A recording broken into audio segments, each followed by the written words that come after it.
आपण पाहतायत LS मराठी. पाहुयात महत्त्वाच्या घडामोडी. मुंबईत हिंगोलीचे क्रांतिकारी शेतकरी संघटनेचे कार्यकर्ते आक्रमक. गेटवे ऑफ इंडियावर शेतकरी आंदोलन. अरबी समुद्रात उड्या मारून निषेध. कर्जमुक्तीच्या मागणीसाठी तीव्र आंदोलन.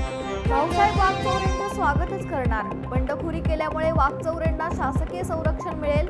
सदाशिव लोखंडेंचं वक्तव्य. मालेगावात 43 नगरसेवकांचे एकत्रित मतदान. मालेगावचे मतदान केंद्र ठरले चर्चेचा विषय.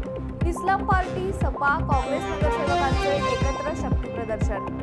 पालघर जिल्ह्यातील दहिसर तर्फे मनोर वन परिक्षेत्राच्या पथकाची खैर तस्करी विरोधात मोठी कारवाई.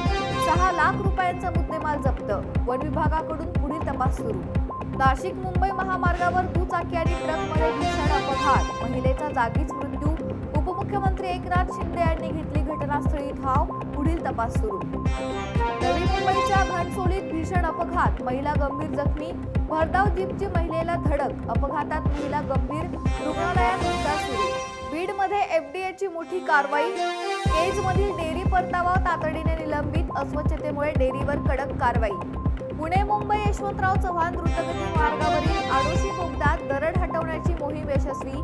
पावसाळ्यापूर्वी धोकादायक दगड हटवले.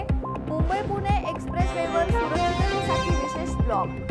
रायगड जिल्ह्यातील श्रीवर्धन उपविभागीय कार्यालयात ACBचा सापळा. 30,000ची लाच स्वीकारताना 2 कर्मचारी रंगेहात अटकेत.